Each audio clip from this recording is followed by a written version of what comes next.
నమస్తే, welcome to special debate time. నేను Rajasekhar. So Telangana రాష్ట్ర రాజకీయాలకు సంబంధించి కాళేశ్వరం ఒక అంశం ప్రధానంగా జోరుగా కాళేశ్వరం కమిషన్ వేయటం, తర్వాత దానికి సంబంధించి విచారణకు తుది దశకు రావటం, రీసెంట్గా ఈటెల రాజేందర్ అక్కడ హాజరైనటువంటి పరిస్థితులు కనిపిస్తున్నాయి. తర్వాత హరీష్ రావు జాయిన్ కాబోతున్నారు 11వ తారీఖున, తర్వాత 9వ తారీఖున. వరుసగా కేసీఆర్ హాజరవుతారు లేదన్నటువంటి సందిగ్ధం ఉన్న హరీష్ రావు క్లారిటీ ఇచ్చారు. సో ఈ అంశాలు ఒకవైపు నడుస్తూ ఉంటే, సో బీఆర్ఎస్ పార్టీకి సంబంధించి ఈ టైంలో నిన్న ముఖ్యమంత్రి రేవంత్ రెడ్డి చేసినటువంటి కొన్ని కామెంట్స్ చాలా హాట్గా కనిపిస్తున్నాయి.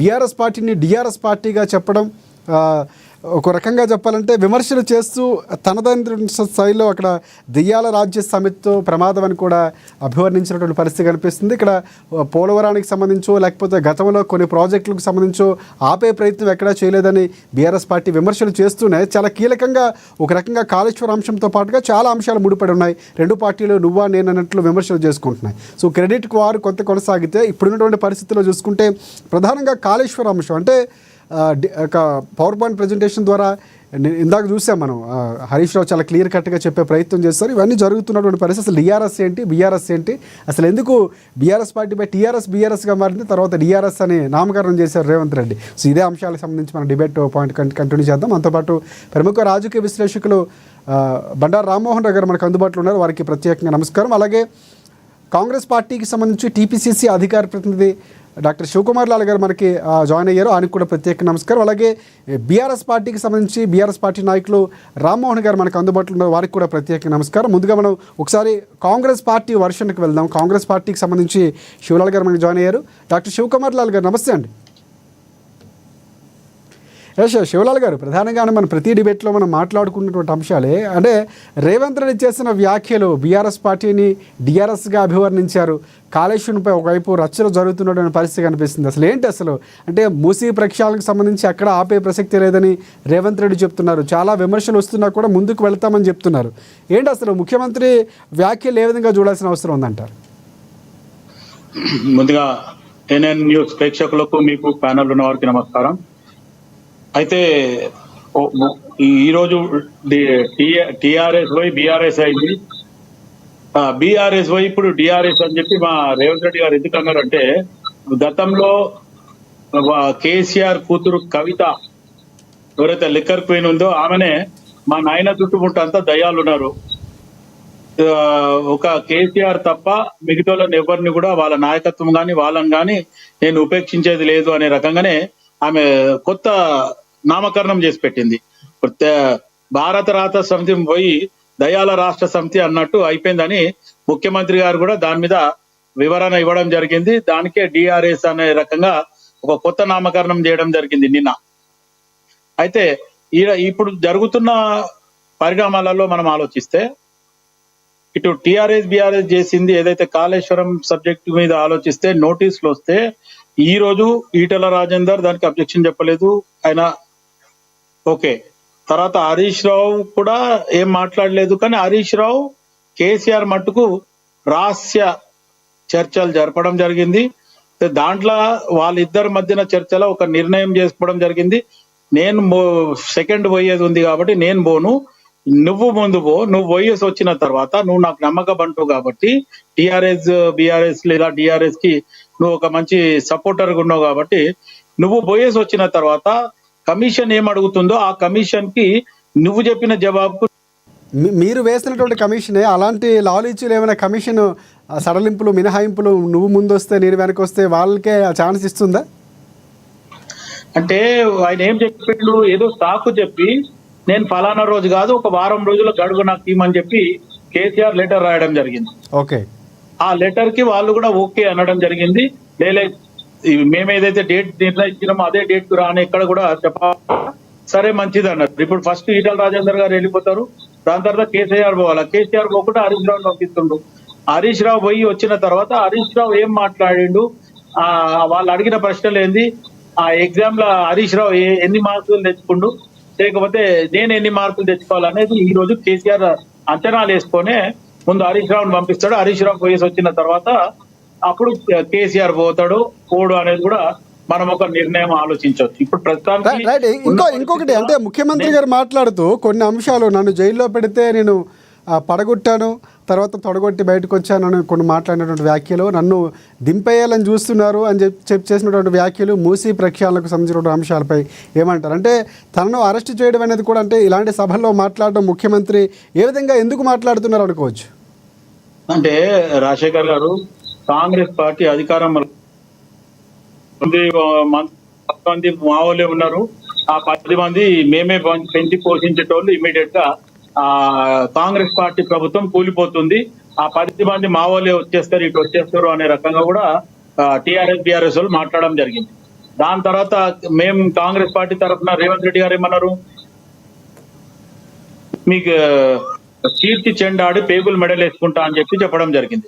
దాని తర్వాత మేము గేట్లు ఎత్తుతామని చెప్పడం జరిగింది. కొంతమంది టిఆర్ఎస్ బిఆర్ఎస్ వాళ్ళు ఇటు కాంగ్రెస్ లో కూడా రావడం జరిగింది. అది మీకు తెలుసు, మాకు తెలుసు. ఇక వాళ్ళు ఎక్కడున్నారు అనేది వాళ్ళు చెప్తలేరు.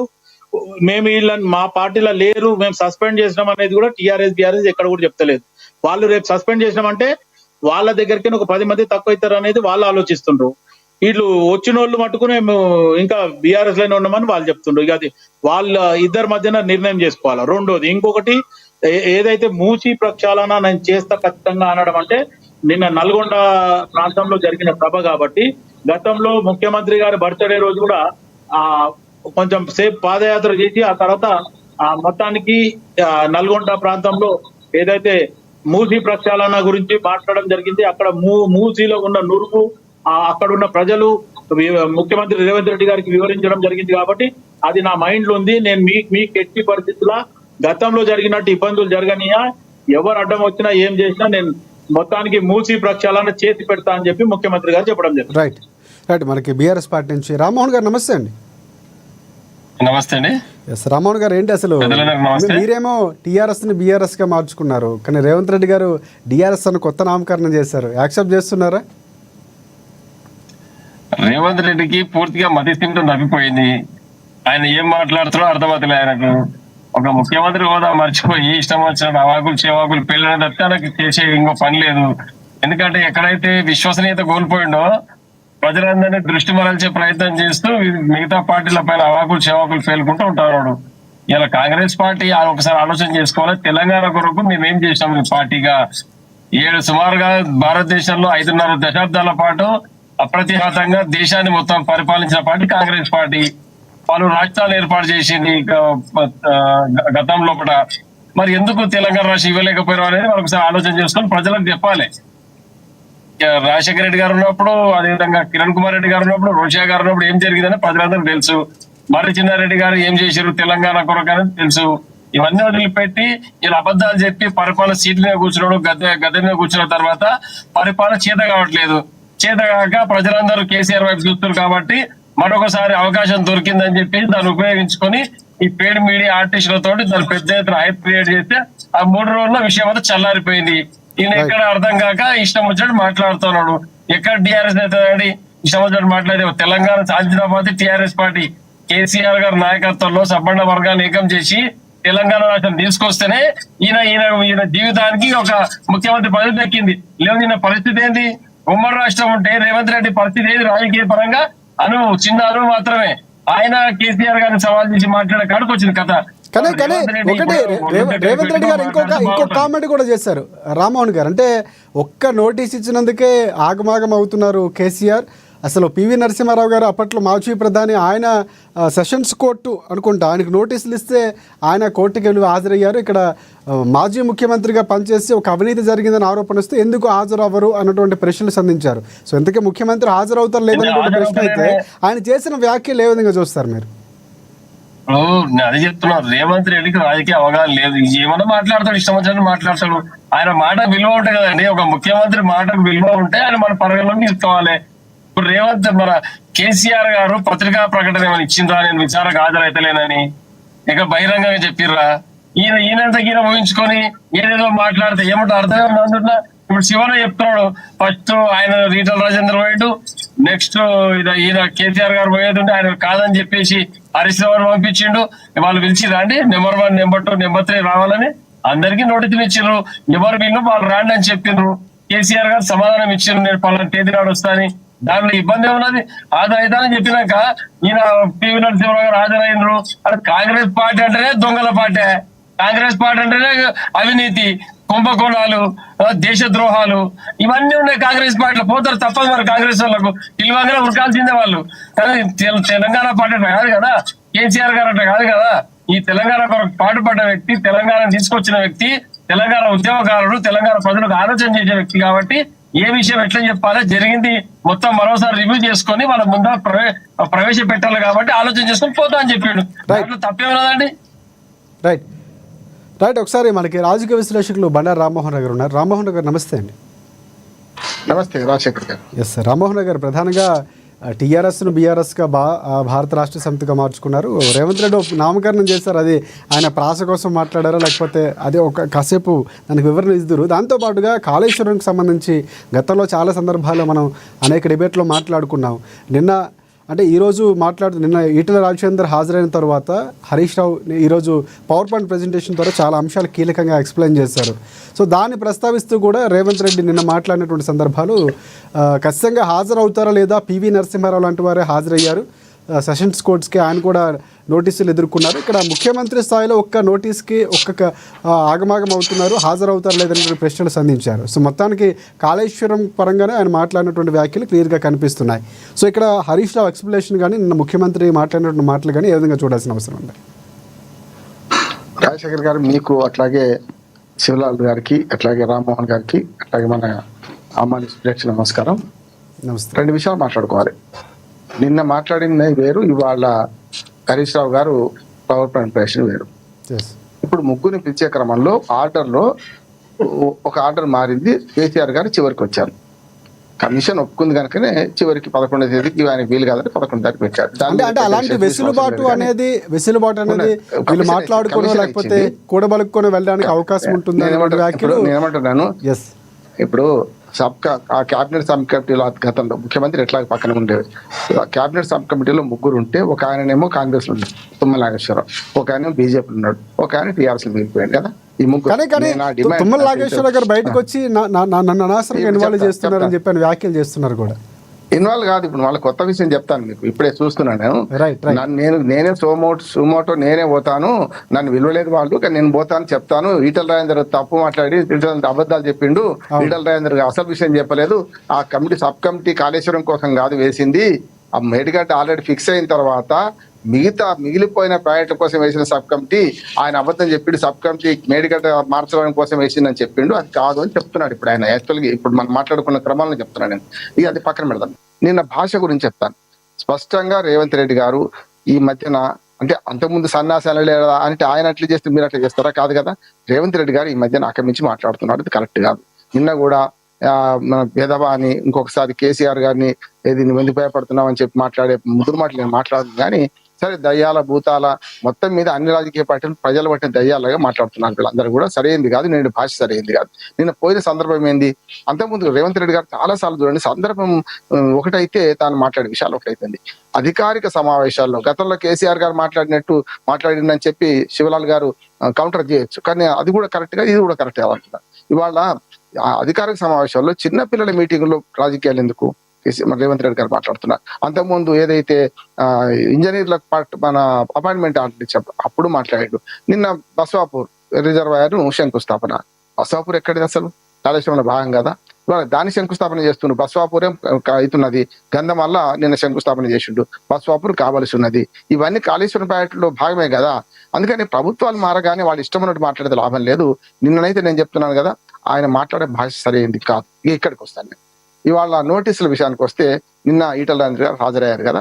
ఈటల రాజేందర్ గారు హాజరైన విషయంలో ఆయన నిజమే చెప్పారు అంటున్నానే, ఏం అబద్ధం చెప్పలే. కాంగ్రెస్ వాళ్ళు మాట్లాడుతున్నారు కానీ క్యాబినెట్ సమిష్టి బాధ్యత మొదటి నుంచి బతుకుంటున్నాను. ప్రభుత్వాలు శాశ్వతం, ప్రభుత్వాలలో ఈ పని జరగనన్నా అసెంబ్లీ తీర్మానం ఉంటుంది, క్యాబినెట్ బాధ్యత ఉంటుంది. క్యాబినెట్ తర్వాతనే అసెంబ్లీ తీర్మానం చేసిండు, దాని ద్వారా కట్టింది కదా. దానిలో అవినీతి జరగలేదు. నేను అట్లా అవినీతి ఖచ్చితంగా జరిగింది. ఒక ఈఎన్సీని పట్టుకుంటే 200 కోట్ల రూపాయలు దొరికినాయి అంటే, మరి మీ దాకా ఎన్ని వందల కోట్లు, 1000 కోట్లు మారినాయో అని అర్థం చేసుకోవచ్చు. కానీ ప్రాజెక్టును బదనాం చేయకండి. నేనేమంటున్నానంటే, కుక్కని చంపాలంటే పిచ్చి కుక్కని దాన్ని ముద్రేసినట్టు నేను స్పష్టంగా చెప్తున్నాను. 3 అంశాలు. ఒకటి ఎస్ రామ్మోహన్ గారు, ప్రధానంగా అంటే ఎందుకు హరీష్ రావు నిన్న ఇందాక పవర్ పాయింట్ ప్రెజెంటేషన్లో కూడా మొత్తం లెక్కలు ఏంటి, రేవంత్ రెడ్డి మాట్లాడిన మాటలు కూడా వీడియోలో ఆయన పవర్ పాయింట్ ప్రెజెంటేషన్ వేసి చూపించారు. అంటే మొత్తం ప్రాజెక్టు 1,00,000 లోపే ఉంటే 1,00,000 కోట్ల అవినీతి ఎక్కడ జరిగింది అన్నటువంటి వ్యాఖ్యలు చేస్తున్నారని విమర్శించారు. ఇప్పుడు కాదు, ఆయన మాట్లాడక ముందే నేను ఆ పవర్ ప్లాంట్ ప్రవేశం ఏం చెప్తున్నాడో, నేను ఒక 4 సార్లు పోయిన వాడిని రాజశేఖర్ గారు. ప్రాజెక్టు ఎక్కడి నుంచి మొదలైతే ఏ కోర్సు వెళ్తే తెలియని వాళ్ళు కూడా చాలా భయపడతారు. శివలాల్ గారు అట్లా అంటలేదు, శివలాల్ గారు చాలా వైజ్ మ్యాన్, వారు అన్ని తెలుసు. కానీ కాంగ్రెస్ నాయకులు కానీ టీఆర్ఎస్ నాయకులు కూడా కొందరికి అవగాహన లేదు. రామ్మోహన్ వేరు. నేనేమంటున్నానంటే చాలా మంది టీఎంసీలకు క్యూసెక్లకు తేడా ఒకరు మాట్లాడుతున్నారు, ఈ మొత్తం ప్రాజెక్టు నుంచి తెలియకుండా మాట్లాడుతున్నారు. అంటే ఒకసారి కాంగ్రెస్ పార్టీ ఒక మూస పెడితే అందరూ అది 1,00,000 కోట్లు, అవి 1,00,000 కోట్లు 89,000 కోట్లే ఖర్చు అయినా. నేను మొదటి చెప్తున్నాను కదా, ఇవాళ ఏది హరీష్ రావు ఏదైతే ప్రజెంటేషన్ చేసిండో దానికి పాయింట్ వైజ్ కౌంటర్ ఇవ్వాల్సిన బాధ్యత కాంగ్రెస్ పార్టీది, బీజేపీ కూడా ఇద్దరు కూడా ఇరాని పార్టీ. నేను ఒక మాట చెప్తాను, ఇవాళ సరే ఆయన ఎట్లాగో ఆయన సమర్థించుకొని చేస్తాడు, కానీ ఇందులో జరిగింది చెప్తాను. ఇక్కడ ఏంటంటే ఇవాళ మొన్నటి దాకా రాజకీయ నాయకులు ఎవరు, అంటే ప్రధాన రాజకీయ నాయకులు ఎవరు పోలేదు. గతంలో 123 మంది 133 మంది పోయినరు, 134 సాక్షిగా ఈటల రాజేందర్ పోయినరు. గతంలో అయితే అధికారులు పోయినరు, దాంతో పాటు కొందరు అనధికారులు కూడా, కోదండరామ్ గారు, రఘు సాంకేతిక నిపుణులు, ఈ విద్యుత్ నిపుణుడు ఆయన, మనకు ప్రకాష్, వీళ్ళందరూ పోయింది కదా. దాంతో పాటు అధికారులను పిలిచాను. ఇప్పుడు రాజకీయ నాయకులను పిలవడానికే ఇది కమిటీ పెట్టాను. నేను ఒక సూటిగా ఇవాళ అంతకుముందు శివలాల్ గారు వేరే ఛానల్లో కూడా ఉన్నాడు, నేను మాట్లాడుతున్నప్పుడు నేను స్పష్టంగా చెప్తున్నాను, ఈ మనకు తుమ్మల యాక్షన్ ఎందుకు వీలలేదని అడిగిన. ఇప్పుడు దానికి క్లారిటీ వచ్చింది. ఆయనే అయితే సుమోటో పోతారట, పోయాట ఈటల రాజేందర్ గారు చెప్పిన తప్పు, ఈ కమిటీ వేసి దానికోసం కానీ చెప్తారంటే మంచిదే, దాన్ని స్పష్టమేం లేదు. కానీ పిలవకపోవడం కమిషన్ తప్పంటున్నాడు. నేను స్పష్టంగా ఒక అడ్వకేట్ గా కమిషన్ తప్పడుతున్నాను. కమిషన్ రాజకీయ కమిషన్ గా మారుతున్నది. కమిషన్ టర్మ్స్ ఆఫ్ రెఫరెన్స్ అంటారు, టర్మ్స్ ఆఫ్ రెఫరెన్స్ దాటిపోతుంది అంటున్నాను. వాళ్ళకి ఇచ్చినది మేడిగడ్డ, కుంగుబాటు, అట్లాగా 3 బ్యారేజీలు ఉన్నాయి కదా, వాటి నష్టానికి కారణం ఏంటిది, సాంకేతికంగా జరిగింది, దేని బలి జరిగింది వాళ్ళకి ఇచ్చారు. అది విడిచిపెట్టి ఆయన తమ్మిడి హెడ్ నుంచి ఎందుకు మార్చిండ్రు, బిగ్ బాస్ ఎవరు, ఇవన్నీ అడుగుతున్నాడు ఆయన. ఆ సంబంధం లేని విషయం అంటున్నాను, స్పష్టంగా చెప్తున్నాను. PC ఘోష్ గారు ఆయన జడ్జి కావచ్చు, కానీ ఆయన ఇవాళ ఒక రకంగా రాష్ట్ర ప్రభుత్వం చేతిలో పావుగా మారుతున్నారు. గతంలో పావుగా మారినట్టు ఏమైందో చూసినాం కదా. నరసింహారెడ్డి గారు ఏమైండు, నరసింహారెడ్డి గారు మాట్లాడినప్పుడు కూడా చాలా మంది రామ్మోహన్ రావు గారు మీరు అట్లా మాట్లాడితే ఆయన జడ్జి కదా, నా ఫ్రెండే ఆయన జడ్జి అయితే ఏంది, కమిషన్ ఆఫ్ ఎంక్వైరీలో తప్పు చేస్తే ప్రెస్ మీట్ పెట్టిండు. నేను ఆనాడు ఏం చెప్పినో సుప్రీంకోర్టు కూడా మెట్టుకాయలు కట్టింది, ఇంటికి పంపించింది ఆయన. ఇప్పుడు నేనేమంటా అంటే కమిషన్ల రిపోర్ట్లు ఇప్పుడు బయట పెడతారంటున్నాను. ఇప్పుడు కాళేశ్వరం రిపోర్ట్ లో విజిలెన్స్ కమిషన్ ఆల్రెడీ బయట పెట్టింది, 38 మంది మీద చర్య తీసుకొని పెట్టింది. కొందరు మీరు శాఖపరమైన చర్య, కొందరు సస్పెండ్ చేయమన్నది. దాని సంగతి ఏం లాభం, ఏం చేస్తలేదు. NDSA నేషనల్ మన డ్యామ్ సేఫ్టీ అథారిటీ, నిజంగా చెప్పానంటే మనకు విచిత్రం అనిపించింది, కేంద్ర మంత్రులకు కూడా మాట్లాడవస్తలేదు. నేషనల్ డ్యామ్ సేఫ్టీ అథారిటీ అనే మాట కిషన్ రెడ్డి గారికి తెలుస్తలేదు. కిషన్ రెడ్డి గారు మాట్లాడుతున్నారు, నాకు విచిత్రం అనిపించింది, బీజేపీ నాయకులు కూడా. అందుకనే NDSA రిపోర్ట్ వచ్చింది, దాన్ని 3 రోజుల్లో 3 పిల్లలను బాగు చేస్తే నడుపువచ్చు అని చెప్తున్నారట. మరి దాని సంగతి ఎందుకు మాట్లాడరు? ఇప్పుడు కమిషన్ రిపోర్ట్ 400 పేజీల రిపోర్ట్ తయారైంది అన్న తర్వాత మళ్ళీ పొడిగించారు, 7వసారి ఇప్పుడు మనం వీళ్ళ 3 పిలిచారు. పిలవడం మంచిది. నేనేమంటున్నా అంటే ఎవరు అతిథులు కాదు, చట్టం ముందు ఎవరు అతిథులు గారు. నేను మొన్న కవిత ధర్నా చేసిన 4వ తారీఖు నాడు చెప్పిన, నేను ఎవరు అతిథులు కానీ నేను జాతిపిత కావచ్చు, తెలంగాణకి ఏదైనా కావచ్చు, కానీ పిలవడం తప్పు కాదు. పివి నరసింహారావు గారు ఉదాహరణ నిన్న రేవంత్ రెడ్డి గారు అంటున్నారు, నేను మొన్ననే చెప్పిన 4వ తేదీ నాడే పివి నరసింహారావు గారు ఒక సెషన్ కోర్టు ముందు నిలబడి సాక్ష్యం చెప్పిండు. అంతకంటే పెద్దవాడు కాదు కదా ఈయన. ఎవరైనా చట్టం ముందు ఇందిరాగాంధీ లాంటి వాళ్ళే పోయారు, పివి నరసింహారావు ఇందిరాగాంధీ లాంటి పోయినప్పుడు మీరు లెక్క కాదు అని చెప్పిన. ఇప్పుడు అది రేవంత్ రెడ్డి గారు అన్నమాట కరెక్ట్ అంటున్నాడు, ఎవరైనా చట్టం ముందు సమానులే. ఫోన్ అనలే కదా రామ్మోహన్ చెప్పినట్టు, ఆయన ఫోన్ అంటే పోకపోతే నీ సంగతి పడతా అనొచ్చు, ఆయన పోనేం లేదు, పోతా అని చెప్పలేదు. ఎట్లా 11 దాకా చూద్దాం. ఇవాళ దగ్గర నేను పోయిండు, హరీష్ రావు నేను పోతా అని చెప్పిండు, ఈయన కూడా పోతాడని నేను అనుకుంటున్నా. పోకపోతే బదనాం అవుతాడు, పోవాల్సిందే, పోకపోతే బదనాం అవుతాడు గ్యారంటీ. ఇక్కడ చెప్తాను నేను, ఇవేందంటే అవినీతి జరిగిందా లేదా అని తేల్చాల్సిన అవసరం ఉంది. ఆ 3 డ్యాముల విషయంలోనే ఆయన ఎంక్వైరీ ఆఫ్ కమిషన్ ఇచ్చింది. అది విడిచిపెట్టి తమ్మిడి హట్టి ఎందుకు మార్చిండ్రు, ఏం కారణము, ఇవన్నీ అడిగే ప్రాణంలో నిన్న ఈటల రాజేందర్ గారిని 19 ప్రశ్నలు వేస్తే ఆయన వైస్ మెన్ గా సరిగ్గా సమాధానం చెప్పిండు. ఆది శ్రీనివాస్ గారు కాంగ్రెస్ ఆయన ఏమంటున్నాడు, నువ్వు మారిపోయినావు అంటే వ్యతిరేకం చెప్పాలి. ఇప్పుడు వ్యతిరేకం ఎవరు చెప్తారు, ఇక తుమ్మల నాగేశ్వరరావు గారు చెప్తారు. అందుకనే గతంలో ఒకసారి పాత ఉదాహరణ చెప్తాను. రాజశేఖర్ గారు, నెహ్రూ గారి హయాంలోనే మనకు అసలు డ్యామ్లన్నీ అప్పుడే వచ్చినాయి, మనకు జాతీయ ప్రాజెక్టులన్నీ అప్పుడే వచ్చినాయి. నాగార్జున సాగర్ ఫస్ట్, శ్రీశైలం తర్వాత, శ్రీరామ్ సాగర్ తర్వాత. ఆయన బతుకుండగానే శంకుస్థాపన చేసి నెహ్రూ గారు ఈ 3 కూడా. ఒకసారి ఒక ఉదాహరణ చెప్తాను. నాగార్జున సాగర్ డ్యామ్ కట్టి ఫస్ట్ ఫేజ్ అయిపోయిన తర్వాత నెహ్రూ గారు ఏం చేసిందట అంటే ఆ ప్రాజెక్ట్ లో ఇన్వాల్వ్ అయిన అందరి ఇంజనీర్ల మీద సిబిఐ దాడులు చేయించిందట. అప్పట్లో నేను చెప్పేది, నేను అప్పుడు చదువుకుంటే తెలుస్తుంది చేసిండట. ఎందుకంటే అంటే అప్పటిదాకా వాడు ఇంజనీర్ గా ఉన్నప్పుడు ఎంత ఆస్తి ఉండే, ఈ డ్యామ్ పూర్తి అయినాక వాడు ఆస్తులు ఎంత అయినా చేసిండట. చాలా మంది సస్పెండ్ అయినట. అంటే ఇప్పుడు కూడా నేను ఏమంటున్నానంటే ఒక ఈఎన్సీ దగ్గర 200 కోట్ల రూపాయలు దొరికితే మరి రాజకీయ నాయకులు ఎంత దోసుకున్నారు? దోపిడీ సహజంగా జరిగింది, దోపిడీ ఆగలేదు, దోపిడీ జరిగింది, దానిలో చాలా అక్రమాలు జరిగినాయి. కానీ మొత్తం ప్రాజెక్టును మీరు ఆయన మీద కోపంతో ఎండబెడతారా ప్రజలు అంటున్నాడు. గత 2 ఏళ్లుగా రైతులు నష్టపోతున్నారు. ఇవాళ అక్కడికి చెప్తున్నాం కదా సార్, ఇవాడికి పంటలు పండతలేవు, చాలా మంది నష్టపోయింది. అది ఫెయిల్ అయింది అని చూపించడానికి కుక్కని చంపానంటే పిచ్చి కుక్క అని ముద్ర వేసి చంపినట్టు దయచేసి మీరు కాళేశ్వరాన్ని అట్ట చేయకండి. ఇవాళ హరీష్ రావు చెప్పిన విషయాలని నేను గతంలో చెప్తున్నాను. ఇవాళ ప్రాజెక్ట్ అంటే అన్ని వేల కోట్ల రూపాయలు ఒక్కదాని మీద పెట్టలే, అసెట్స్ ఉన్నాయి. ఇప్పుడు మీరు ఒక బ్యారేజ్ లో ఒక డ్యామ్, అది బ్యారేజ్ కమ్ డ్యామ్ అన్నట్టు, బ్యారేజ్ కాదు డ్యామ్. రామ్మోహన్ రావు గారు అంటే హరీష్ రావు ఏదైతే పవర్ పాయింట్ ప్రెజెంటేషన్ అది రైట్ అంటారా? అంటే ఆయన చెప్పినటువంటి వర్షన్ పార్టీ వర్షన్ అంటారా? నేను రైట్ అంటున్నాను, ఆయన చెప్పింది కరెక్ట్. అవినీతి జరిగేది ఒప్పుకోడు ఆయన. రెండోది ఏమంటా అంటే ఈ 2 ఏళ్లలో కూడా కాళేశ్వరం నీళ్ళే వచ్చినాయి అంటుండు. అందులో ఏమంటున్నాడు, పార్ట్ ఆఫ్ కాళేశ్వరం నీళ్ళు వచ్చినాయి కానీ చాలా పంటలు ఎండినాయి రాజశేఖర్ గారు. ఇప్పుడు ఆయన ఏమంటున్నాడంటే కాలం బాగైంది అంటున్నాడు హరీష్ రావు గారు. కాలం కాలే, పోయినసారి అంత కరువు ఇంకెప్పుడు రాలే. గతంలో 10 ఏళ్ళు చాలా మంచిగా వచ్చినాయి. ఏదో కాళేశ్వరం ప్రాజెక్ట్ పూర్తయినాక కూడా చాలా వరకు నీళ్లు రావడం వల్ల అప్పుడు కూడా నేను కాంగ్రెస్ మన బీఆర్ఎస్ ప్రభుత్వం వ్యతిరేకించిన. వాళ్ళు ఏం చేశారంటే వర్షాకాలం ముందు నీళ్ళు ఎత్తిపోసారు మన ఏలంపల్లికి, వర్షం రాగానే మళ్ళీ కిందికి ఇచ్చిండ్రు. అంటే అది సక్సెస్ అని చెప్పడానికి చేస్తున్నా, ఎందుకు చేస్తున్నా అని అడిగినాం. ఇప్పుడు ఏమైంది, ఎత్తిపోసే టైంలో వీళ్ళు వచ్చిండ్రు, ఈ మొత్తం ఫెయిల్ అయిందని చూపించడానికి ఎత్తిపోస్తలేరు. దాంతో ఏమైంది, ఇవాళ ఒకసారి చూపెడతా, మీరు మీ టీవీ ద్వారా వస్తే మా ఇంటికి 13 కిలోమీటర్ల దూరంలోనేమో కొండపోచమ్మ డ్యామ్ ఉంటుంది, 20 కిలోమీటర్ల దూరంలోనే మల్లన్న సాగర్ డ్యామ్ ఉంటుంది. ఈ 2 డ్యాములు, మల్లన్న సాగర్ కొంచెం నయం, కొండపోచమ్మ అయితే పాత రోడ్లు, మేము సైకిళ్ల మీద స్కూటర్ల మీద తిరిగిన రోడ్లు బయటపడ్డాయి సార్. చాలా మంది అరే మా భూములు ఇక్కడ ఉండే, మా దేవాలయం ఇక్కడ ఉండే అని చూసి వస్తున్నారు. ఇప్పుడు జాతరగా పోతున్నారు ప్రాజెక్టులు దిగి. అంటే మీరు నింపకపోతేనే కదా జరిగింది. నింపితే మాకు భూగర్భ జలాలు పెరిగినాయి, బోర్లలో నీళ్లు వచ్చినాయి. మీరు నింపక ఎండబెట్టి ఏది అత్త మీద కోపం దుత్త మీద చేయకండి. అత్త మీద కోపం ఉంటే టీఆర్ఎస్ తో కొట్లాడుంది, కానీ ప్రజలను నాశనం చేయకండి, రైతులను నాశనం చేయకండి అంటున్నాడు. ఇప్పుడైనా సరే ఆ పిల్లలను బాగు చేస్తే నీళ్ళు వచ్చే అవకాశం ఉంది. పిల్లలు బాగు చేయకుండా కూడా నేను ఒక మాట చెప్తున్నాను, ఇంకా ఎండాకాలం పోలే, ఇంకా వర్షాకాలం రాలే. శ్రీరామ్ సాగర్ నుంచి సోర్స్ ఏదైతుందో అది కరెక్టే, మధ్యాహ్నం కడెన్ నుంచి వచ్చిన తర్వాత మన బెల్లంపల్లి కరెక్టే. ఈ 2 కాకపోతే కిందికి చేయాలి. ఒక మాట చెప్తాను సార్, ఇవాళ వీళ్ళు ఆరోపణలు చేసుకుంటూ ఆవులు కొట్లాడుతూ లేగలు కాళ్ళు విరగొడుతున్నారు. మీరు ఇప్పటికైనా సరే కాళేశ్వరం ప్రాజెక్టు అద్భుతమైన ప్రాజెక్టు. నేను 3 చెప్తున్నాను. ఒకటి మిషన్ కాకతీయ, ఒకటి రెండోది మిషన్ భగీరథ. మిషన్ కాకతీయ వల్ల చెరువులు బాగుపడ్డాయి, మిషన్ భగీరథ వల్ల మంచినీళ్ళు తాగుతున్నాం అందరం. మిషన్ ఏదైతే కాళేశ్వరం ద్వారా దాన్ని ఆ ఒక్క పిల్లలు గుంగిందా, 2 పిల్లలు గుంగినా, 2 అన్నారం కూడా కొంత సీపేజ్ వచ్చింది. ఇక దాని గురించి మన అదేమంటారు దాన్ని మీది ఎత్తుందో అది దాన్ని ఇంకా పూర్తి కాలే. ఆ 3 బ్యారేజ్ విడిచిపెడితే ఇవాళ మల్లన్న సాగర్ నిజం కాదా, కొండపోచమ్మ సాగర్ నిజం కాదా, ఈ కఠిన పైప్ లైన్ నిజం కాదా, ఇవన్నీ నిజం కాదా, కనపడతాయి వీళ్ళకు. అందుకని హరీష్ రావు గారి ప్రెజెంటేషన్ లో చివరికి తప్పడుతున్నాను. ఆయన 2 ఏళ్ళు కూడా కాలం మంచిగానే అయింది, కాళేశ్వరం నీళ్ళే వాడుతున్నాయి అంటున్నాడు. పారలేదు, పారకపోవడం వల్లే 1,00,000 ఎకరాలు 2,00,000 ఎకరాలు ఎండిపోయినాయి ఇవాళ. అది గమనించాలంటున్నాడు. అందుకని చివరిగా ఇప్పుడు దీని మీద ఎంక్వైరీ కమిషన్ తేల్చాల్సింది ఏంటంటే మిగతా 3 చేర్చండి, అవసరమైతే తుమ్మల నాగేశ్వరరావు ఇవ్వండి, పూర్తి స్థాయిలో రిపోర్ట్ ఇస్తే వెళ్తుంది అంటున్నాడు. రిపోర్టులు వచ్చిన వాటికి కూడా ఈ కాంగ్రెస్ ప్రభుత్వం ఎందుకు బయట పెట్టలేదు అంటున్నాడు.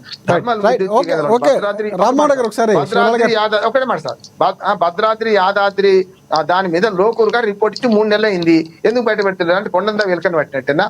అట్లాగే ఇప్పుడు ఈ కాళేశ్వరం దానిలో కూడా NDSA రిపోర్ట్ ఇచ్చింది, దాంతో పాటు మన విజిలెన్స్ కమిషన్ రిపోర్ట్ వచ్చింది. ఇంకా దీన్ని ఎందుకు బయట పెట్టలేరు, నిజంగా ఏం లేదా మరి ఉందా చెప్పాల్సిన అవసరం ఉన్నది.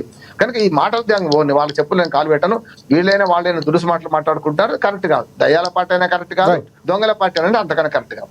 రైట్. శివలాల్ గారు చాలా క్లియర్ కట్గా అంటే ఒక రకమైనటువంటి ప్రశ్నలు సంధించారు. రామ్మోహన్ రావు గారు చెప్పిన మాటలతో ఏకీభవిస్తారా, ఏమంటారు మీరు?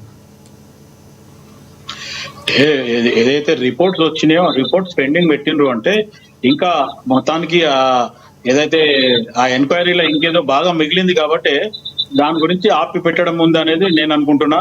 ఎందుకంటే డ్యామ్ సేఫ్టీ అథారిటీ ఒకటి చెప్తుంది, ఇప్పుడు NDSA ఇంకో వాళ్ళు వివరణ వేరే చెప్తున్నారు. ఇప్పుడు డ్యామ్ సేఫ్టీ అథారిటీ ఏమంటుంది, ఒక్కటే పిల్లర్ కాదు, ఇప్పుడు దాంట్లో నీళ్లు నింపితే మటుకు 7 పిల్లర్లు కుంగుతాయి.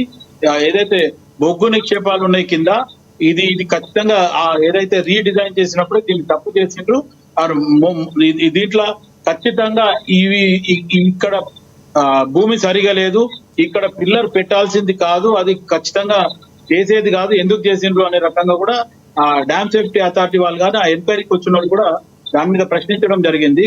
ఇప్పుడు కనుక వాటర్ నింపితే మొత్తానికి ఆ 7 పిల్లర్తో సహా మొత్తం అది కూల్తుంది అన్నందుకే నీళ్లు తీసేయడం జరిగింది. కేసీఆర్ కూడా ముఖ్యమంత్రిగా ఉన్నప్పుడు ఇంకా పోయే ముందు నీళ్లు కూడా వాళ్ళంతా తీసి ఖాళీ చేసి పెట్టిండ్రు. వాళ్ళు కాంగ్రెస్ వాళ్ళు చేయలేదు, ఇది టిఆర్ఎస్ వాళ్ళు చేసేది ఒక దుష్ప్రచారము. ఖచ్చితంగా టిఆర్ఎస్ బిఆర్ఎస్ ఉన్నప్పుడే, ప్రభుత్వంలో ఉన్నప్పుడే అది కృంగిపోతుంది అనేది వాళ్ళకి తెలిసినాకనే ఆ నీళ్ళని తీసి పక్కన పెట్టి ఖాళీ పెట్టడం జరిగింది. తర్వాత కాంగ్రెస్ పార్టీ వచ్చిన తర్వాత వాళ్ళు అక్కడ నీళ్ళు నింపలే, ఎందుకు ఏంది అనేది అడగడం జరిగింది. అడిగితే అప్పుడులా టిఆర్ఎస్ గవర్నమెంట్ ఉన్నప్పుడు 144 సెక్షన్ పెట్టి కనీసం కాళేశ్వరం ని చూడనిక కూడా పోనీయలేదు.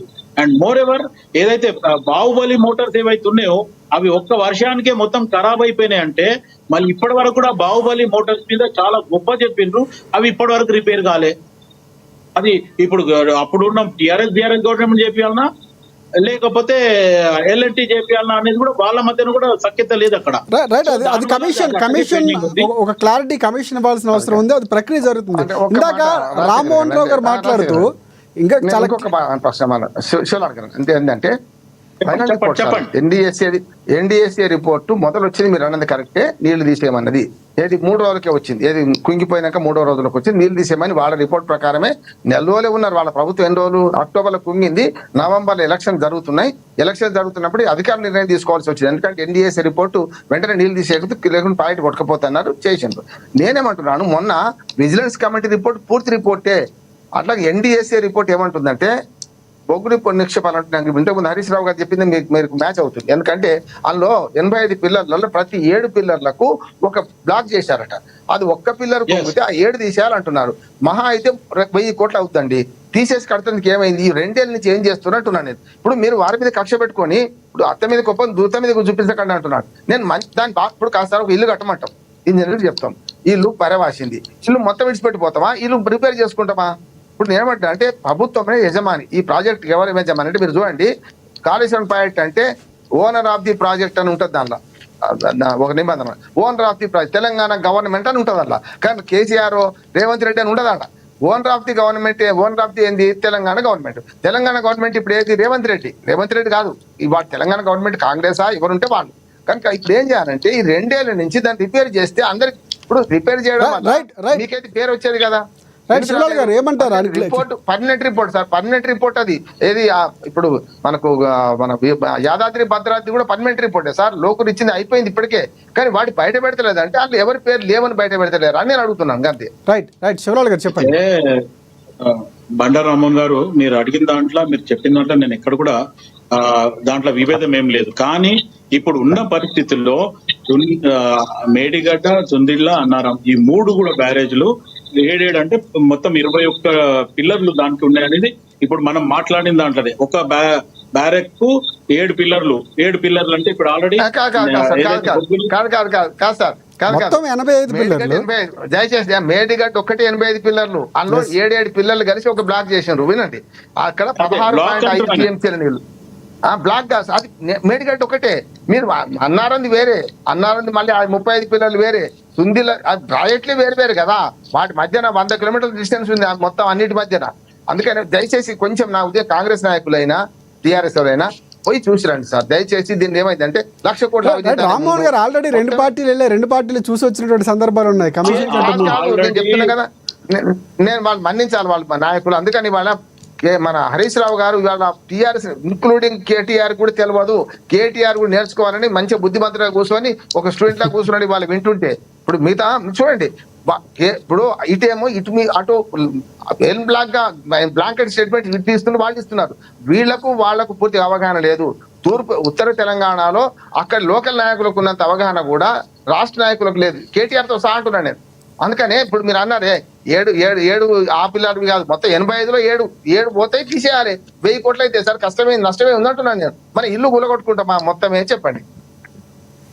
అయితే అక్కడ ఇంజనీర్లు ఇచ్చిన రిపోర్ట్ మీదనే ఆధారపడి ఉంటుంది బండారు రామ్మోహన్ గారు, ఎందుకంటే ఇంజనీర్లు ఇచ్చిన రిపోర్టు గవర్నమెంట్ అది స్టడీ చేయాలా. మీరు అన్న మాటలా గవర్నమెంట్ ఆఫ్ తెలంగాణ అనే ఉంటది, అటు కేసీఆర్ సొత్తు కాదు, ఇటు రేవంత్ రెడ్డి సొత్తు కాదు. అది నేను మీరు అన్న అంటే మాటకు నేను జరగాల్సిన నష్టం గత ప్రభుత్వంలో జరిగింది, జరగాల్సిన నష్టం జరిగింది, పూడ్చే ప్రయత్నం చేయాల్సి ఉన్నా కూడా ఎందుకు చేయలేదనేది ఆయన ప్రధాన ప్రశ్న. అయితే ఒకటేమంటే మన రాజశేఖర్ గారు, ఇక్కడ ఎంక్వైరీ కమిషన్ ఏదైతే ఎంక్వైరీ జరుగుతుందో అది ఇంకా ప్రాసెస్ ఉంది కాబట్టి ఇమీడియట్ గా కాంగ్రెస్ పార్టీ ప్రభుత్వం, తెలంగాణ ప్రభుత్వం దాని మీద ఇప్పుడు ఇమీడియట్ గా యాక్షన్ తీసుకోలేదు. వాళ్ళు ఇచ్చిన ఇందాక రామ్మోహన్ రావు గారు మాట్లాడుతూ కొన్ని అంశాలు, అంటే ఏదైతే హరీష్ రావు ఈరోజు పవర్ పాయింట్ ప్రెజెంటేషన్ ఇచ్చారో ఒక్క అంశం మినహాయించి పూర్తి స్థాయిలో ఆయన చెప్పినటువంటి మాటలకు ఏకీభవిస్తున్నాం అన్నట్టు మాట్లాడారు. సో ఏకీభవిస్తారు, అన్యాయం అందులో జరిగినటువంటి అవకతవకలు జరిగాని వాస్తవం చెప్తూనే రామ్మోహన్ రావు గారు పూర్తిగా ఆ బ్యారేజ్ యొక్క ఉపయోగాలు ఉన్నాయి అని చెప్పినటువంటి సందర్భాలు కూడా ఉన్నాయి. మీరు ఏకీభవిస్తారా ఆ అంశాలతో? రామ్మోహన్ రావు గారు చెప్పిన మాటకి ఏదైతే పవన్ ప్రెజెంటేషన్ చూసి లేదు అంటే రామ్మోహన్ రావు గారు అక్కడ స్పాట్ మీద కూడా వెళ్లి చూసిండొచ్చు, నేను కాదంటలేను. నేను వెళ్ళలే కాబట్టి మా ఉత్తమ్ కుమార్ రెడ్డి గారు వాళ్ళు వెళ్ళిండ్రు, అక్కడ ఇన్స్పెక్షన్ చేసిండ్రు, అధికారులతో పాటు పోయినరు. వాళ్ళు ఏం నిర్ణయం తీసుకుంటారు అనేది ఒకసారి ఆలోచించాలి. ఇప్పుడు ఈ పవర్ పాయింట్ ప్రెజెంటేషన్ నిన్న చేయడం జరిగింది కాబట్టి ఈ రోజు చేసిండ్రు కాబట్టి పవర్ పాయింట్ ప్రెజెంటేషన్ ఈ రోజు చేసిండ్రు కాబట్టి ఇప్పుడు రేపు ఎల్లుండి టైం ఉంది. హరీష్ రావు గారు రేపు కాకపోతే ఎల్లుండి 9వ తారీఖు రోజు అక్కడ పోవాలా ఏదైతే కమిషన్. ఎందుకు వెళ్లే ముందు హరీష్ రావు గారు క్లారిటీ ఇవ్వటం వెనక ఏం కారణం ఉందో ఒకసారి రామ్మోహన్ గారి దగ్గరికి వెళ్దాం ఒకసారి. బిఆర్ఎస్ అంటే మన రాజశేఖర్ గారు ఇప్పుడు 1 day బిఫోర్ ఆయన ఆల్రెడీ ఈ పవర్ పాయింట్ ప్రెజెంటేషన్ పెట్టిండ్రు అంటే దాని మీద అది కరెక్టా లేదా అనేది కూడా ఇప్పుడు గవర్నమెంట్ కూడా దాని మీద ఒక డిసిషన్ తీసుకుంటుంది. వెదర్ పవర్ పాయింట్ ప్రెజెంటేషన్ లా అది మనం ప్రిపేర్ చేస్తాము, ఆ ప్రిపేర్ చేసింది యాజ్ ఇట్ ఈజ్ ఉందా లేదా అనేది కూడా మనం ఒకసారి ఆలోచించుకోవాల్సి వస్తుంది. ఎవరైనా సరే పవర్ పాయింట్ ప్రెజెంటేషన్ మీరు కూడా తయారు చేయొచ్చు, నేను చేయొచ్చు, అవసరం అనుకుంటే రామ్మోహన్ గారు కూడా చేయొచ్చు, లేకపోతే బండారు రామ్మోహన్ రావు గారు కూడా. కానీ ప్రభుత్వం గత ప్రభుత్వం చేస్తున్నటువంటి క్లారిటీ ఇచ్చే ప్రయత్నం చేస్తుందేమో ప్రభుత్వం. రైట్, ఒకసారి రామ్మోహన్ గారు, అది ఒక నిమిషం. ఇరిగేషన్ శాఖ మంత్రి, మాజీ మంత్రిగా ఆయన తన పార్టీ కార్యకర్తలకు తన పార్టీ క్యాడర్ చేయడానికే పవర్ పాయింట్ అఫీషియల్. ఒకటి రామ్మోహన్ రావు గారు నాది ఒక ప్రశ్న. అంటే ఆయన విచారణకి హాజరు కాబోతూ ఎదుర్కోబోతూ ముందు ఇవ్వటం అనేది ప్రజలకి చెప్పాలి అన్నటువంటి అంశంతోనే. అంటే ఇప్పుడు సార్ ఇప్పుడు ఏమైతుందంటే లోపలికి పోయిన వాళ్ళు ఏం జరిగిందో ఎవరు సరిగ్గా చెప్తలేరు. బయటకు వచ్చిన ఓ మాట అయితే లోపల కూడా అది ఓపెన్ ఎంక్వైరీ ఏంటి జనరల్ గా నేను అడిగేటి చెప్తున్నాను. ఇన్ కెమెరా ప్రొసీడింగ్స్ అని ఉంటాయి. ఇన్ కెమెరా రేపు మళ్ళీ మన గురైన ఒక బయట ఉందనుకోండి, బహిరంగంగా చెప్పలేదని ఇటు అడ్వకేట్లను జడ్జి మాత్రం ముగ్గురే ఉంటాం, వేరే వాళ్ళు ఉండడిగారు. ఇది అట్లా కాదు, ఓపెన్ ఎంక్వైరీ అంటున్నారు. ఓపెన్ ఎంక్వైరీలో వాళ్ళు ఏం ప్రశ్న అడిగారు, వీళ్ళు ఏం చెప్పారని బయటకు వచ్చినాక మైకులు ఇంకోటి చెప్తున్నారు. కనుక ఈయనేం చెప్పిండంటే మొదలే మేము ఏమి ఇవ్వబోతుందని చెప్పింది. ఇదే పవర్ పాయింట్ పెట్టి ఎల్లుండి ఇస్తారు, వాళ్ళకు ఇచ్చినాక నిర్ణయం తీసుకుంటారు వాళ్ళు. మన శివలాల్ గారు అంటే అది శిలావాక్యం కాదు, దాని మీద నిజమా కాదా తేల్చాల్సింది కమిషన్. మళ్ళా సో కమిటీ అనేది ఫైనల్ చెప్పినటువంటి అంశాలు ఏమైనా లోపాలు ఉన్నాయి లేకపోతే ప్రశ్నలు ఉంటే ఖచ్చితంగా కమిటీ ప్రశ్నిస్తుంది. ముందు పోతుంది. హరీష్ రావు పోక ముందే ఈ పవర్ పాయింట్ ప్రెజెంటేషన్ పెట్టిండు అంటే ఇండైరెక్ట్ గా నేను చేసింది కరెక్ట్ అనేది ఒక నిర్ధారణ కావాలి. అయితే అవ్వచ్చు ఆయనకు బాధ్యత ఉంది కాబట్టి ఎక్స్ప్లెయిన్ చేస్తున్నారు శివలాల్ గారు. Whether it is right are wrong. Right ఒకసారి బిఆర్ఎస్ రామ్మోహన్ రావు గారు కమిషన్ ఇప్పుడు ఇది ఇచ్చినాక ప్రశ్నలు అడిగితే ఇప్పుడు ఈటల రాజేంద్ర 19 ప్రశ్నలు అడిగింది. క్యాబినెట్ మీటింగ్ కరెక్టేనా? నిజమే సార్, మేము క్యాబినెట్ మీటింగ్ అన్నారు కదా, అందుకని చూద్దాం అది ఎలా కొలికి వెళ్తాం. ఒకసారి రామ్మోహన్ గారు, ఈ పవర్ పాయింట్ ప్రెజెంటేషన్ ఇచ్చిన తర్వాత అయినా దాని మీద కూడా కమిషన్ పాయింట్స్ అడుగుతుంది, ప్రశ్నించడానికి అవకాశం ఉంది, ప్రశ్నిస్తుంది కూడా ఖచ్చితంగా. ఎస్ బిఆర్ఎస్ రామ్మోహన్ గారు చెప్పండి, మీరు చెప్పండి. అంటే ముందు క్లారిటీ ఒక కేసీఆర్ హయాంలోని లేకపోతే కేసీఆర్ ఒక రకమైనటువంటి వ్యూహంతోనే ముందు ఎక్స్ప్లెయిన్ చేశారా? అసలు మీడియా బీఆర్ఎస్ పార్టీ భవన్లో ఈరోజు ఎక్స్ప్లెయిన్ చేయడం ఏ విధంగా చూడొచ్చు అంటారు? హరీష్ రావు గారు చెప్పినటువంటి వ్యాఖ్యలు ఇందాక రామ్మోహన్ గారు కూడా చాలా వరకు ఏకీభవిస్తున్నాం. కొన్ని అంశాలు మినహాయించి, అవినీతి అంశాలు లేకపోతే మిగతా అంశాలకు మినహాయించి ఆ ప్రాజెక్ట్ యొక్క శాండిటీ ఏమవుతుందో దానికి సంబంధించి కొన్ని అంశాలు ఆయన మాట్లాడారు. మీరేమంటారు? ముందుగా ఇప్పుడు పెద్దలు బండారు రామ్మోహన్ గారు చెప్పినట్టు పూర్తి వాస్తవం అది. ఎందుకంటే విషయం తెలంగాణ ప్రజలకు అందరికి చెల్లాల్సిన అవసరం ఉందని చెప్పి హరీష్ గారు అందులో ట్రాన్స్పరెన్సీ ఉండాలని చెప్పేసి విషయం అంతా ప్రజలకు వివరించడం జరిగింది. అదేవిధంగా కార్యకర్తలు మీరు అన్నారు పెద్దలు, ఇప్పుడు టిఆర్ఎస్ పార్టీ వాళ్ళు కూడా చాలా మందికి విషయం అవగాహన లేదు కాబట్టి ఎవరేం మాట్లాడలేకపోతున్నారు. వాస్తవానికి ఇరిగేషన్ మంత్రిగా ఉన్నారు కాబట్టి హరీష్ గారికి పూర్తి అవగాహన దానిపైన. అందుకే ఆ విషయం అందరినీ పెద్దలందరూ ఎల్డర్స్ అందరూ కూర్చోబెట్టి కార్యకర్తలకు ఓపెన్ గా పవర్ పాయింట్ ప్రజెంటేషన్ ఇవ్వడం జరిగింది. ఇందులో అవినీతి విషయం అనేది అధికారులు కొంతమంది అవినీతి చేశారు కాబట్టి ఆ విషయం కూడా పట్టబయలు కావాల్సిందే, దాంట్లో ఎలాంటి డౌట్ లేదు. అదే అధికారులు రామ్మోహన్ గారు అంటే అధికారులు చేశారని మీరు అంటున్నారు. అధికారులతో చేయించింది వెనకున్నది నాయకులు అన్నటువంటి వ్యాఖ్యలు వినిపిస్తున్నాయి, విమర్శలు వినిపిస్తున్నాయి, పదే పదే ఎన్నికలు కూడా చేసుకున్నటువంటి విమర్శలు. డౌట్ లేదు.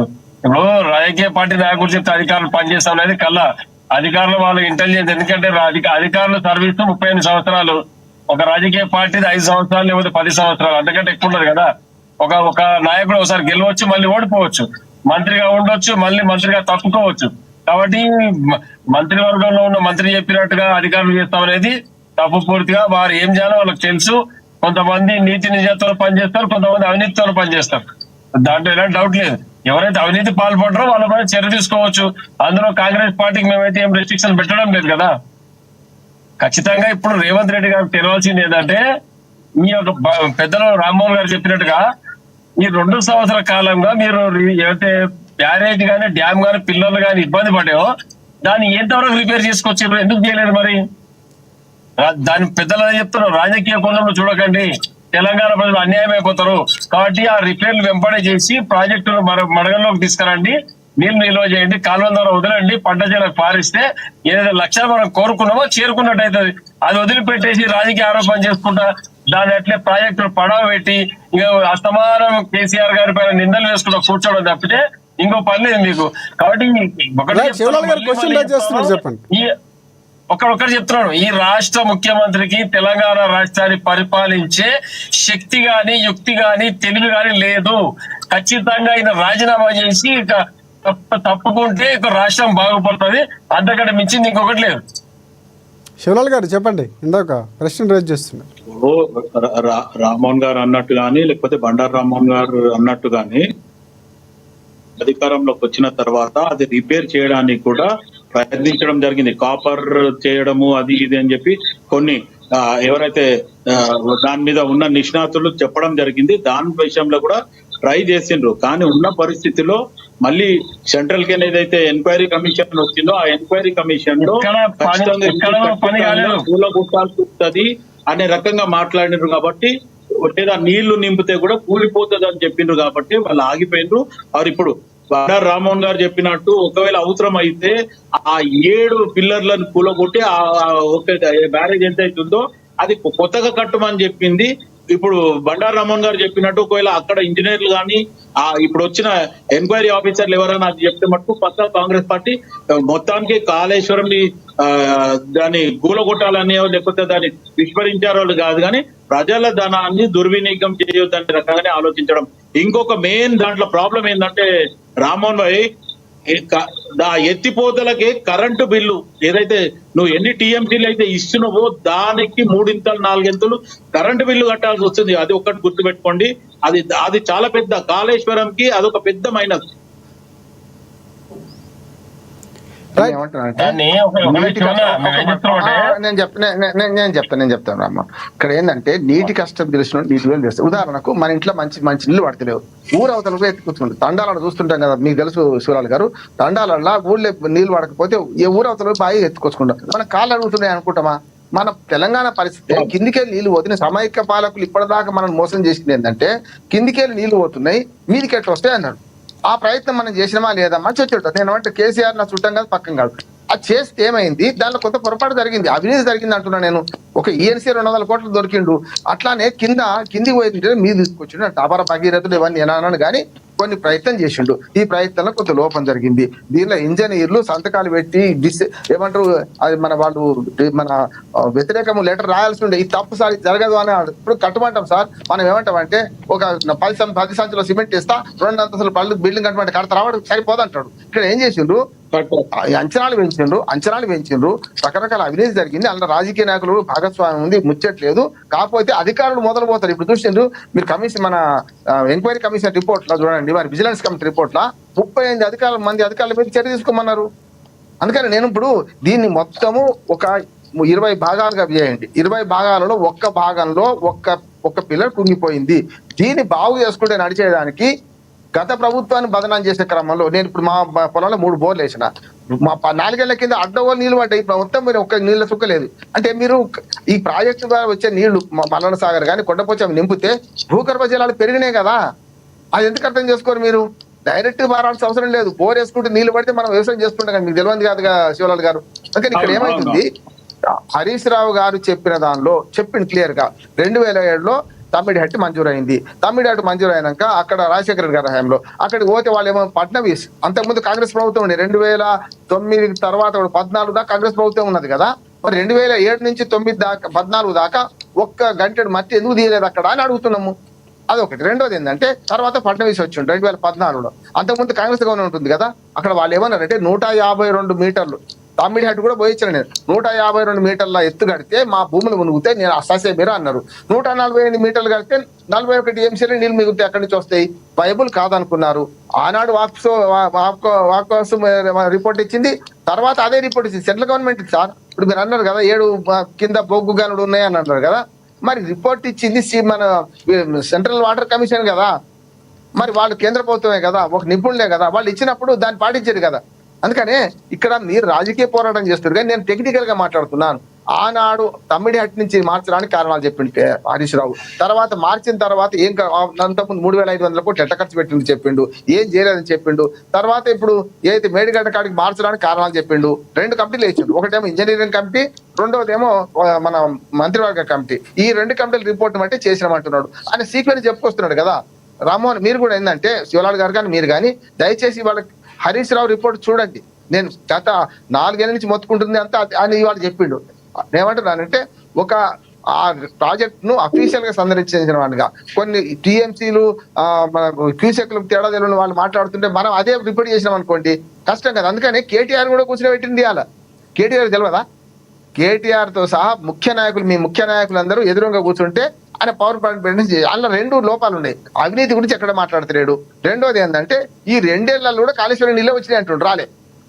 కాళేశ్వరం నీళ్ళు రాకపోతే ఎట్లా పండిన అంటే కాలం మంచిగా అయితే పడతాయి కదా, బోర్ల నీళ్ళు. ఇంకొక ప్రశ్న రామ్మోహన్ రావు గారు, అంటే ప్రధానంగా ఎస్ఎల్బిసి టనెల్ కానీ లేకపోతే మిగతా అంశాలకు సంబంధించి ప్రాణహిత చేవెళ్ళు మొదలు పెట్టారు, ఎక్కడ పూర్తి అవ్వలేదని హరీష్ రావు మాట్లాడడం కానీ, లేకపోతే కేటీఆర్ ఇక్కడ అంటే కొన్ని ఎన్డీఎస్ఏ కొన్నిటికి మాత్రమే వస్తుంది, ఇక్కడ వెంటనే కూలిపోగానే వచ్చింది, 2-3 నెలల్లో వచ్చి ఓ రిపోర్ట్ తయారు చేసే ప్రయత్నం చేసింది, లేకపోతే ఎందుకు మిగతా అంటే గుజరాత్ రాష్ట్రంలోనో లేకపోతే బీహార్ లాంటి బ్రిడ్జులకు సంబంధించి కూలిపోతున్న సందర్భాల్లో ఎందుకు వెళ్ళట్లేదు అనేటువంటి ప్రశ్నలు కూడా లేవనెత్తింది. సో అందులో వాస్తవం ఉందంటారా? కరెక్ట్ అంటారు. వాస్తవం ఉంది. ఎందుకు వాస్తవం ఉందంటే ఆ డ్యాము కొంచెం కుంగిందన్న ఎలక్షన్ల మూమెంట్ లా 3 రోజులే వచ్చిండ్రు. ఆడికి రాలే, మీది నుంచే రిపోర్ట్ ఇచ్చిండ్రు, హైదరాబాద్ కూర్చొని రిపోర్ట్ ఇచ్చిండ్రు. అది అయిపోయింది అనుకుంటే పనికి రాదని తేల్చేసిండ్రు. ఇప్పుడు పనికి వస్తుంది అంటారు కదా మరి వాళ్ళే. ఎన్డీఎస్సీ రిపోర్ట్ ఇప్పుడు ఫైనల్ రిపోర్ట్ వచ్చింది. వాళ్ళు ఏమంటున్నారంటే ఆ 2 పిల్లలు ఉన్నాయి, అది 7 పిల్లల బ్లాక్, అది ఆ బ్లాక్ లో మొత్తం తీసి తొలగిస్తే అయిపోతుంది అంటున్నారు. అదే ఎన్డీఎస్సీ ఎన్ని రోజులు తెలిసింది? 1.5 years తెలుసా, దాదాపు 18 నెలలు అయింది. ఇప్పుడు వాళ్ళు ఫస్ట్ రిపోర్ట్కి ఇప్పటికి నేను దాన్ని ఏకీపిస్తున్నా. ఇంకోటి నిజంగా మన టన్నెల్ కూలిపోయి ఎందుకు రాలే వాళ్ళు? టన్నెల్ విడిచిపెట్టండి, బీహార్ లో ఎన్ని బ్రిడ్జిలు కూలిపోయింది చూసినాం కదా, మొన్న ఢిల్లీలో కూలిపోయింది. మరి అటువంటి అప్పుడు ఎందుకు పోతలేదు వీళ్ళు? అయితే మొన్న టన్నెల్ అయితే 8 మంది చచ్చిపోయింది కదా, 8 మంది చచ్చిపోయింది కదా, ఇక్కడ ఎవరు రావాలి? మరి ఎందుకు రాలేదు? ఎందుకు రాలేదన్నటువంటి ప్రశ్నలు ఉత్పన్నమవుతాయి. ఎందుకంటే కాంగ్రెస్ పార్టీకో లేకపోతే అక్కడ ఉన్నటువంటి కేంద్రంలో ఉన్న బీజేపీ పార్టీకో ఎక్కడ పడదు, కానీ ఇక్కడ ఇలాంటి అంశాలు కొంచెం రావటం అనేది ప్రశ్నించడంలో కొన్ని అనుమానాలు. ఏమైందంటే సార్ ఒక మాట, ఇప్పుడు ఏమైందంటే ఈటల రాజేందర్ గారు ఓడడం వల్ల నాలిక సందులో ముళ్ళిరికింది. మన బీజేపీ కూడా ఏం మాట్లాడలేకపోతుంది. ఎందుకంటే ఈటల రాజేందర్ గారు అంతా కేసీఆర్ చేశారు అన్నాడు అనుకోండి, ఉదాహరణ. ఈయన అనలేడు. ఎందుకని లేదంటే నువ్వేం చేస్తున్నావు, నువ్వు ఆర్థిక మంత్రివి కదా, మరి నీ సంగతి ఏందని అడుగుతుంది, కమిషన్ అడుగుతుందా? అడగదా. అందుకని ఏం చేసిండు, సమిష్టి బాధ్యత మనకు కేబినెట్ నిర్ణయం అయింది, తర్వాత అసెంబ్లీ తీర్మానం అయింది, తర్వాత మార్చడానికి కారణం కూడా ఇప్పుడు హరీష్ రావు ప్రజెంటేషన్ చేసిండు, ఈయననేమో లోపలికి చెప్పొచ్చిండు, ఏం తేడా లేదు. దానికి వీళ్ళిద్దరు కలిసిందా మీ ఇష్టం, వీళ్ళిద్దరు కలిసి కాంగ్రెస్ అన్నది అనుకోండి. అంటే ఇక్కడ ప్రాజెక్టు విషయంలోనూ ప్రాజెక్టు ఎంత పెద్ద ప్రాజెక్టులో కుంగుబాటు అనేది సాధారణమని అనుకున్నా కూడా సో అవినీతి అనేది ప్రధాన అంశం, ఆ కమిషన్ అది తేల్చే అవకాశం కూడా ఉంది అన్నటువంటి వార్తలు లేదు సార్. టర్మ్స్ ఆఫ్ రెఫరెన్స్ దానికి పెట్టలేదు. గమ్మత్ ఏంటంటే వీళ్ళు హైదరాబాద్ కమిటీ వేసి కూర్చున్నారు. ఆ పీసీ ఘోష్ గారు అంటే చాలా మంచి పెద్ద జడ్జి, చాలా అనుభవజ్ఞుడు కాదంటలేదు. ఆయన టర్మ్స్ ఆఫ్ రెఫరెన్సెస్ అని అంటారు సార్. ఏ కమిషన్ అయినా కూడా ఎంక్వైరీ కమిషన్ కు దానికి సమన్ చేసే అధికారం ఉంటుంది, కోర్టు అధికారం ఉంటుంది. అందుకని పోతారు వీళ్ళు, లేకపోతే ఎందుకు పోతారు? అటువంటి కమిషన్ వ్యతిరేకించాడు కేసీఆర్ గారు 12 పేజీలు రేఖ రాసి నీ సంగతి ఏంటని నరసింహారెడ్డి గారిని అడుగుతూనే కదా పోయింది కదా ఆయన. ఇప్పుడు నేను ఏమంటున్నాను అంటే ఈ కమిషన్ కున్న పరిధి ఏంటిది, ఈ పరిధి మిగతా అంశాలు బిగ్ బాస్ ఎవరైనా అడగడానికి వీల్లేదు కమిషన్. అట్లానే దీని వెనక ఎవరుండ్రు అని ప్రతిసారి వచ్చిపోయిన అడుగుతున్నాడు, అది కరెక్ట్ కాదు. మళ్ళీ ప్రాజెక్టు ప్లేస్ ఎందుకు మార్చిందని ఈయన పరిధిలో లేదు, అదే అడుగుతున్నాడు కదా. రెండోది ఈ నిర్ణయంలో డబ్బులు ఎక్కడి నుంచి ఖర్చు అయినాయి అంటున్నాడు. అన్ని పేపర్లు ఉంటాయి కదా అంటే పూర్తిగా ఇక్కడ ఎల్ఎన్టీ బాధ్యత కూడా, ఎందుకంటే నిర్మాణంలో చాలా కీలకమైనటువంటి సమస్య. అది చెప్తున్నా, ఎల్ఎన్టీను మెగా ఈ రెండింటి ఎందుకు అడుగుతలేరు? ఎల్ఎన్టీతోని మెగాతోని ఈ ప్రభుత్వం కూడా డీల్ చేస్తున్నది. ఎవరి లంచాలు వాళ్ళకి పోతున్నాయి, ఎవరి కథ వాళ్ళకి పోతుంది. అంతేందుకు గతంలో అంటే ఒకవేళ లోపం జరగాల్సి ఉంటే జరిగిందంటే అక్కడ కూడా జరగడానికి ఆస్కారం ఉందంటారా? ఇప్పుడు ఈ సంస్థలు సార్ కాంట్రాక్ట్ సంస్థలు ఎవ్వరు వచ్చినా వాళ్ళకి ఇచ్చే కమిషన్లు ఇస్తారు, వాళ్ళకి వచ్చే కథలు పాడతారు. ఏం దాపరికం లేదు, ఇంత జరుగుతుంది. అంతేందుకు అదాని అంబానీ ఏమో అని మాట్లాడతారు రేవంత్ రెడ్డి గారు. ఆయన 100 కోట్లు తీసుకుని ప్రజలకు అన్యాయం చేసి 100 కోట్ల చివరిగా ఏం చెప్తారు, కంక్లూడ్ చేయండి రామ్మోహన్ రావు గారు. ఒక్క మాట, ఇది ఒకటే సార్, ఇదేం లేదు. దీన్ని రాద్ధాంతం చేయకండి, ఇది కమిషన్ చూసుకుంటది, ఎవరు తప్పు చేసినా తెలుస్తుంది. అప్పటిదాకా రాజకీయ ప్రయోజనం, రాజకీయ మాటలకు యుద్ధం వద్దు. ఈ లోపల నేనేమంటానంటే ఈ రాష్ట్ర ప్రభుత్వాన్ని, అయ్యా మీరు నిన్న ఏ బేస్ లో గనక గంధమాల రిజర్వాయర్ శంకుస్థాపన చేసిండ్రు, అది కాళేశ్వరం ప్రాజెక్ట్ కింద ఉన్నదే కనుక వెంటనే ఆ పిల్లర్లను బాగు చేసే క్రమం చేయండి. అది కాకపోతే ఇంకొక సూచన కూడా ఎన్టీఎస్ఏ చేసింది, మీరు ఒక మట్టి కట్ట కట్టి అక్కడి నుంచి రోజుకు టీఎంసీ 2 టీఎంసీ నీళ్ళు ఎత్తిపోయచ్చు అనేది ఎన్టీఎస్ఏ రిపోర్ట్ పూర్తిగా డ్యామ్ సేఫ్టీ అథారిటీ కనుక వాళ్ళు ఇచ్చిన సూచనలు పాటించండి. అక్రమాల సంగతి ఏమో ఆయన చూసుకుంటాడు, ఎవరు పీసీ గోచ్ చూసుకుంటాడు. అంటే కమిషన్ బాధ్యత కూడా ఈ ప్రభుత్వం కూడా బాధ్యత ఉందంటారు. రైతులను దృష్టిలో పెట్టుకొని మీ పంచాయతీ పక్కన పెట్టి రైతులకు మంది నీళ్ళు ఇవ్వండి, ఈ వర్షాకాలంలో నీళ్ళు ఇవ్వండి అని అంటున్నాను. రైట్ రామ్మోహన్ గారు కంక్లూడ్ చేయండి. మీరు బీఆర్ఎస్ పార్టీ తరఫు నుంచి వర్షన్ ఏం చెప్తారు? సో విచారణకు హాజరు కాబోతున్నారు, ఒక క్లారిటీ ఇచ్చారు హరీష్ రావు గారు కూడా. చెప్పండి. కాంగ్రెస్ పార్టీ పెద్ద అని రేవంత్ రెడ్డి గారు తెలుసుకోవాల్సిన విషయం అంటే పరిపాలన అనేది నిరంతర జరుగుతూనే ఉంటాయి. అధికారులు మారొచ్చు, మనుషులు మారొచ్చు, పార్టీలు మారొచ్చు, కానీ ప్రభుత్వం అనేది నిరంతర ప్రక్రియ పరిపాలన కాబట్టి ఆ పరిపాలన భాగంగా ఈ గతంలో జరిగిన పెట్టుకుంటాం 24 గంటలు అదే జపం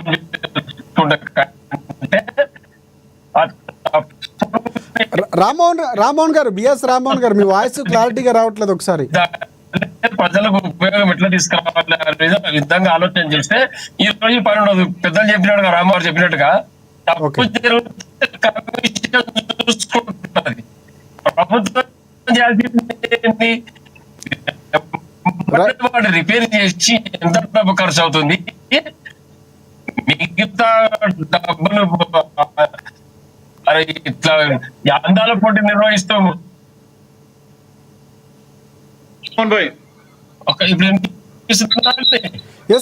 మీ వాయిస్ సిగ్నల్స్ ఉన్నట్టున్నాయి, సరిగ్గా రావట్లేదు. ఓకేనా, మీ వర్షం అయిపోయిందా?